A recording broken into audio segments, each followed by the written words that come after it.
Assalamualaikum warahmatullahi wabarakatuh. Bismillahirrahmanirrahim. Perkenalkan, nama saya Sabri SI MSM NIDN 1306057901. Saya merupakan dosen tetap program studi manajemen pada Fakultas Ekonomi dan Bisnis Universitas Gadjah Putih. Dalam kesempatan ini, izinkanlah saya menyampaikan pernyataan diri dosen dalam unjuk kinerja Tridharma Perguruan Tinggi atau disingkat dengan PDD UKT-PT tahun 2025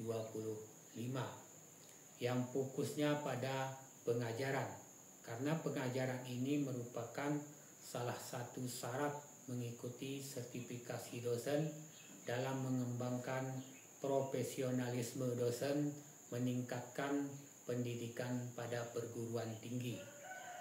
Dalam pengajaran ini, saya sudah dipercayakan dan sudah diberi waktu dan kesempatan untuk mengampu mata kuliah pada semester ganjil maupun pada semester genap, yang salah satu mata kuliah adalah manajemen keuangan dengan bobot 3 SKS, di mana mata kuliah ini merupakan kurikulum pada program studi manajemen yang wajib diambil oleh mahasiswa dalam menempuh perkuliahan atau selama menyelesaikan studi di perguruan tinggi. Dalam kesempatan ini juga saya akan menjelaskan atau menggambarkan tentang rencana pembelajaran semester atau RPS yang telah dirancang sebelum pelaksanaan perkuliahan, di mana dalam rencana pembelajaran semester ini menyangkut beberapa hal.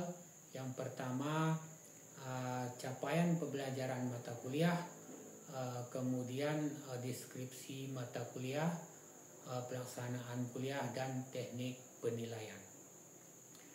Jadi capaian mata kuliah manajemen keuangan ini, yang pertama, mahasiswa mampu memahami dan mengerti serta menjelaskan dan menghitung, menganalisa manajemen keuangan dan analisa laporan keuangan, analisis rasio dengan menggunakan rumus perhitungan rasio keuangan, dan ini merupakan kemampuan umum dan kemampuan khusus yang kita harapkan dapat dimiliki oleh mahasiswa.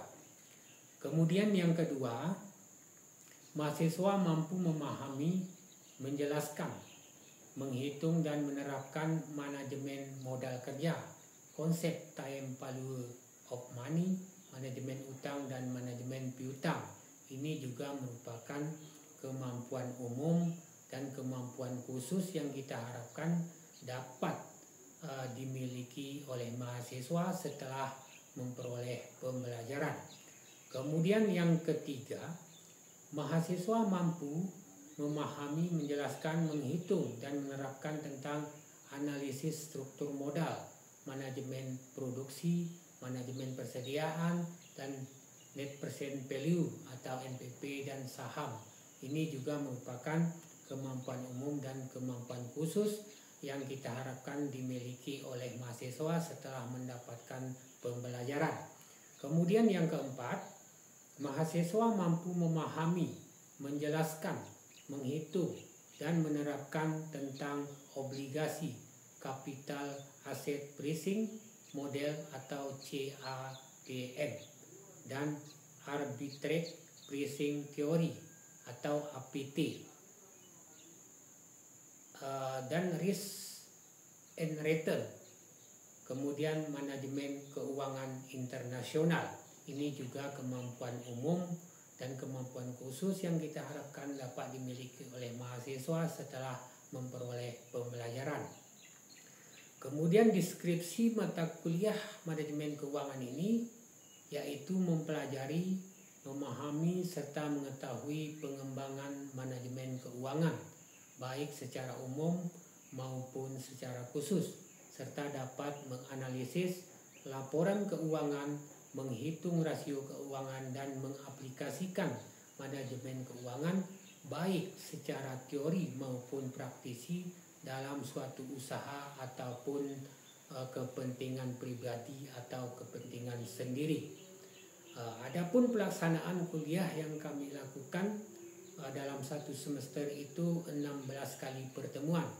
Yang pertama introduction, kemudian memberikan gambaran tentang manajemen keuangan. Kemudian pada pertemuan kedua, materi yang kami berikan itu adalah analisis laporan keuangan. Dan di pertemuan ketiga ini membahas tentang analisis rasio keuangan, rumus dan perhitungan rasio keuangan. Kemudian pada pertemuan keempat, manajemen modal kerja. Dan kemudian di pertemuan kelima diberikan materi tentang time value of money. Kemudian di pertemuan keenam diberikan materi tentang manajemen piutang dan manajemen manajemen utang. Kemudian di pertemuan ketujuh analisis struktur modal, dan di pertemuan ke-8 mahasiswa kita berikan untuk mengikuti ujian tengah semester atau UTS. Selanjutnya di pertemuan ke-9 mahasiswa kita berikan materi tentang manajemen produksi, dan di pertemuan ke-10 teori yang dibahas manajemen persediaan dan net present value. Kemudian di pertemuan ke-11 ini dibahas tentang saham, dan di pertemuan ke-12-nya dibahas tentang obligasi. Kemudian di pertemuan ke-13 ini kita bahas tentang materi capital asset pricing model atau CAPM dan arbitrage pricing theory atau APT. Kemudian di pertemuan ke-14 ini ada risk in return. Kemudian di pertemuan ke-15 materi yang kita berikan itu tentang manajemen keuangan internasional. Jadi selama melakukan pelaksanaan perkuliah, metode yang kami gunakan itu adalah memberikan ceramah, diskusi dan tanya jawab, dan media yang digunakan itu menggunakan Infocus, laptop, dan Microsoft PowerPoint. Jadi setelah mahasiswa mengikuti perkuliahan, maka mahasiswa di pertemuan ke-16 diberikan mengikuti ujian akhir semester. Kemudian setelah itu kami berikan aspek penilaian, di mana kehadiran itu ada 20%, kemudian kuis dan tugas itu 20%, kemudian praktikum atau diskusi kelompok ini diberikan 15%, kemudian ujian tengah semester 20%, selanjutnya ujian akhir semester 25%, jadi ada 100% penilaian. Jadi teknik penilaian ini dilakukan untuk mengevaluasi sejauh mana mahasiswa sudah menguasai, memahami dan mengerti tentang materi-materi yang diberikan mulai dari awal perkuliahan sampai akhir perkuliahan. Jadi demikian pernyataan diri dosen kami sampaikan, dan selanjutnya kami akan tampilkan video tentang pelaksanaan perkuliahan. Assalamualaikum warahmatullahi wabarakatuh. Dengan mengucapkan Bismillahirrahmanirrahim, jumpa lagi kita dalam waktu dan jadwal yang sama, tapi dalam konteks materi yang berbeda ya. Jadi sebelum kita memulai membahas tentang materi pada hari ini, perlu kami tanyakan kepada mahasiswa apakah ingat tentang definisi manajemen keuangan. Manajemen keuangan merupakan gabungan dari ilmu dan seni yang membahas, mengkaji dan menganalisis tentang bagaimana seorang manajer keuangan dengan mempergunakan seluruh sumber daya perusahaan untuk mencari dana, mengelola dana, dan membagi dana dengan tujuan mampu memberikan profil atau kemakmuran bagi para pemegang saham dan Jadi sebelum kita membahas tentang manajemen distribusi, manajemen produksi merupakan suatu ilmu yang membahas secara komprehensif bagaimana pihak manajemen produksi perusahaan mempergunakan ilmu seni dan seni yang dimiliki dengan mengarahkan dan mengatur orang lain untuk mencapai suatu hasil produksi yang diinginkan. Nah, artinya ini, apabila seorang manusia memiliki ide untuk memproduksi sebuah produk, maka dia mencari ahli atau tenaga kerja yang mampu memproduksi produk tersebut. Ya, ini disebut dengan manajemen. Nah, ini ada formula rumus yang digunakan ya. Ini rumus yang umum atau yang digunakan oleh umumnya. Ini pertama tentang rencana produksi. Rencana produksi pasangan permintaan total dikurang dengan inventory awal atau persediaan awal ditambah dengan inventory. Contoh,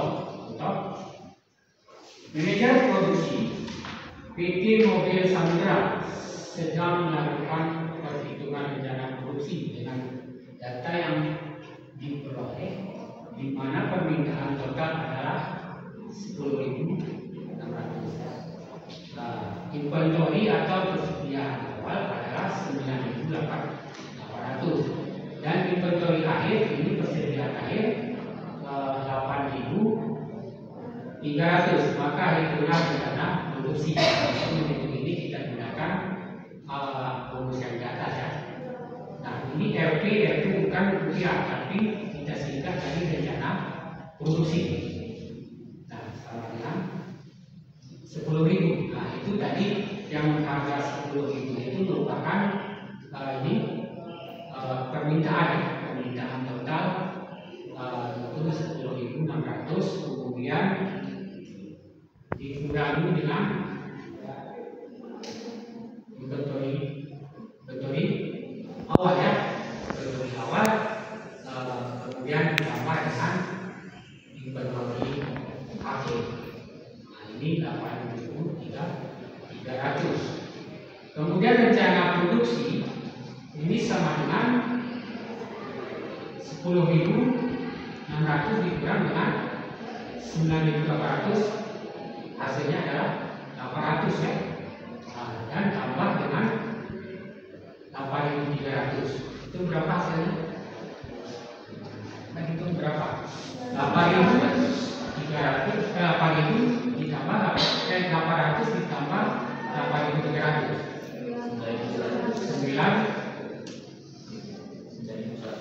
9.100 unit. Nah, jadi inilah yang harus diproduksi manajer perusahaan tersebut ya. Ini merupakan rumus secara umum digunakan oleh para media. Kemudian untuk menghitung break even point, analisis total cost dan total revenue. Nah, jadi penggunaan break even point ini untuk menentukan apakah usaha yang dijalankan atau usaha yang dijalankan baik modal, keuntungan atau rugi ya.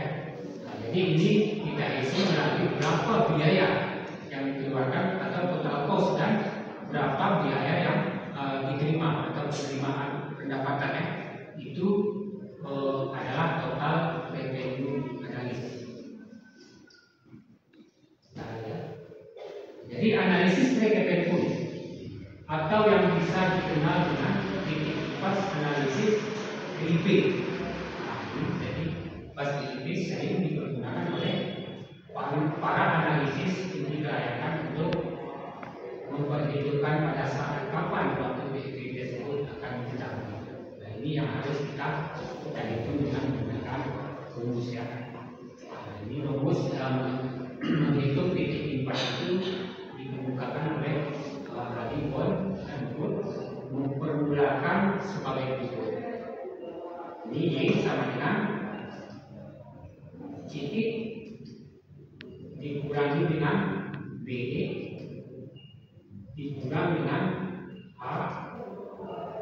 Nah, jadi di mana ini keterangan rumusnya Y sama dengan laba atau keuntungan perusahaan. Nah, ini. Kemudian C sama dengan harga jual per unit.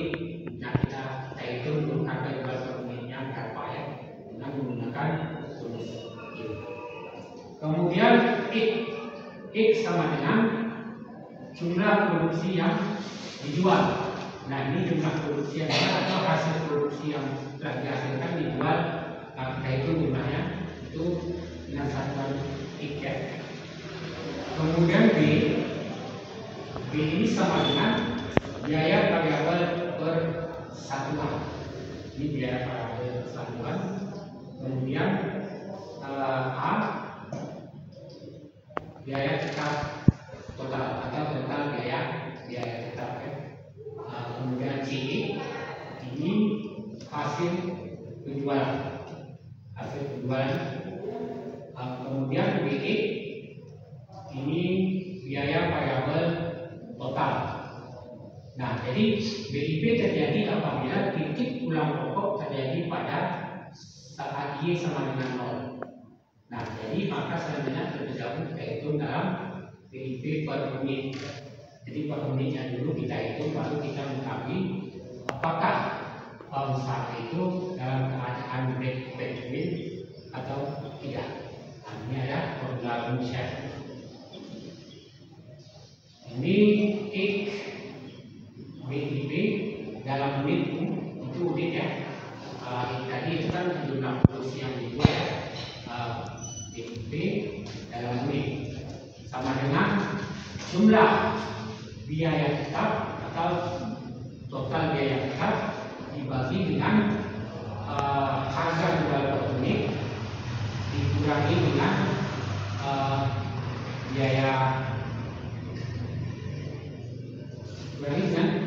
biaya variabel per satuannya.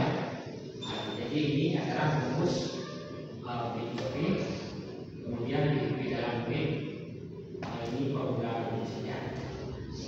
Kemudian ini harus kita catat karena nanti kan kita melakukan ini bukan hanya kita menghitung break-even dalam unit, tapi kita menghitung juga break-even dalam bentuk rupiah ya. Nah, jadi ini rumusnya BIP rupiah ya, sama dengan jumlah biaya tetap dibagi dengan 1 dikurang biaya variabel per satuan ya. Kemudian dibagi C yaitu harga jual per unit. Nah, ini rumus untuk menentukan berapa BIP dalam rupiah. Kemudian total cost dan total revenue. Nah, ini jadi total biaya yang dikeluarkan dan total penerimaan.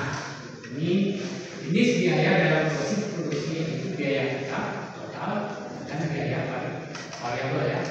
Kemudian ini artinya tidak dalam bentuk dihasilkan berubah, maka biaya variabel total akan berubah. Berarti di sini ada di total biaya itu ada dua biaya, biaya tetap dan biaya tidak tetap. Biaya tetap itu biaya yang berubah, tapi biaya tidak tetap biaya berubah. Jadi rumus menghitung total cost dan total revenue secara umum. Ini rumus total costnya dulu ya. Itu PC sama dengan FC dikurang ditambah dengan PC ya. Berarti fixed cost dengan variable cost. Di mana PC itu adalah total cost atau total biaya. Kemudian FC ini cost atau biaya total. Nah, jadi PC ini adalah biaya variabel total ya. Dan ini untuk menghitung berapa biaya yang dikeluarkan dan berapa penerimaan. Dan B biaya variabel per unit. Kemudian Q-nya sama dengan kuantiti atau jumlah produk yang dihasilkan. Nah, ini untuk menentukan BIP, kemudian menghitung total biaya dan penerimaan. Itu sekarang total revenue atau total penerimaan. Nah, jadi ini TR total revenue sama dengan P dikali dengan Q. P itu adalah harga, Q adalah jumlah barang. Kemudian di mana TR itu ini keterangannya total revenue atau penerimaan. Nah, kemudian P itu adalah price atau harga produk per unit. Nah, kemudian Q ini sama dengan jumlah produk yang dijual. Ini contoh soal ya, biar kita tahu rumusnya kita kasih contoh soal bagaimana untuk menentukan rumus yang telah kita jelaskan tadi. Nah, berdasarkan data produk jahit ini produksi jahit ya, untuk hasil para pertanian, maka hitunglah point analisis total cost dan total revenue analisis dan technical analisis. Bahwa berdasarkan data dan hasil survei diperoleh informasi yang itu. Ini ada tabelnya, itu tabel yang menunjukkan biaya costnya dan biaya variabel untuk produksi jahit dalam satu kali musim panen. Jadi ini ada uraian, ini biaya costnya, biaya variabel, kemudian totalnya. Nah, kemudian untuk luas lahan ini 10.000 per meter. Ya, 10.000 kalau di lahan itu satukan itu 1 hektar. Harga penjualan jahit 2.300 ini per kilogram. Harga penjualan jahit 2.300 per kilogram itu sebesar 11.000 ya, satu kali. Nah, jadi ini paid cost-nya belum kita hitung ya. Jadi totalnya itu sudah benar. Totalnya itu coba kalikan dulu 2.300 dikali 11.300 itu hasil jahit itu 1 ton lebih ya. Nah, kemudian harga pokok penjualan kita hitung. Ini biaya tenaga kerja langsung 3 bulan 400.000. Berarti untuk paid cost-nya ini ya tidak masuk dalam hitungan cost, tapi ini adalah biaya variable cost ya. 1.200 itu datangnya dari mana?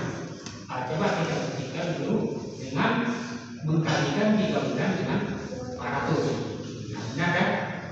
1.200. Nah, ini biaya selama proses produksi jahit dikeluarkan oleh petani. Nah,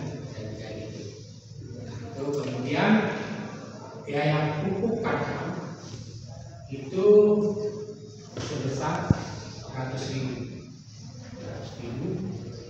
Kemudian biaya umum kegiatan itu 500.000. Kemudian biaya variabel cost-nya itu 800.000 ya. Nah, kemudian jumlah variabel fixed cost sebesar 500 ya. Kemudian jumlah variabel cost-nya berapa? Coba diapakan dihitungkan ini ditambah dengan 400 tambah 800 berapa sih?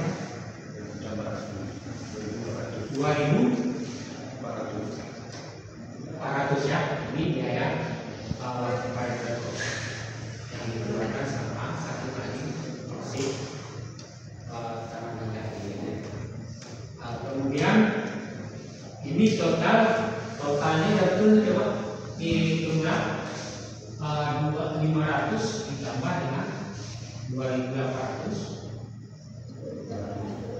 2.400 ya.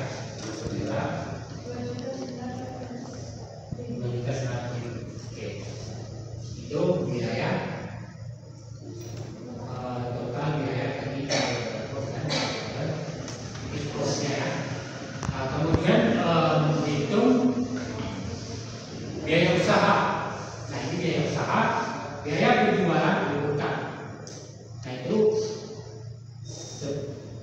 1 juta ya, 1 juta. Kemudian biaya kosnya 1.600.000. Kemudian biaya ATM dan umum ini dikeluarkan 500, kemudian 800. Jadi totalnya berapa ini coba dihitungkan dulu dari sini. Tambah bawahnya berapa?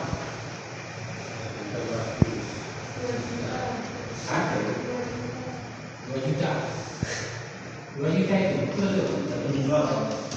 Itu dia. 1 juta. Nah ini bukan hitungnya dari sini. Ini kan sudah dari belakang tadi ya. 1 juta 500. Kemudian yang variable costnya ini 2 juta 400. Jadi kita jumlahkan lagi 1.500 atau tambah dengan 2.400 dengan 2.400. Kemudian kita totalkan berapa? Kita totalkan 500 ditambah dengan 1 juta 400. Nah, 2 juta ini kita tambahkan. Ya. Kemudian ini tambahkan lagi dengan ini berapa? Yang mana? 2 juta 100 tambah 800.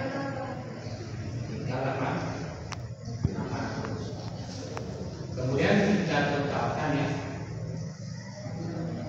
Nah, ini kita akan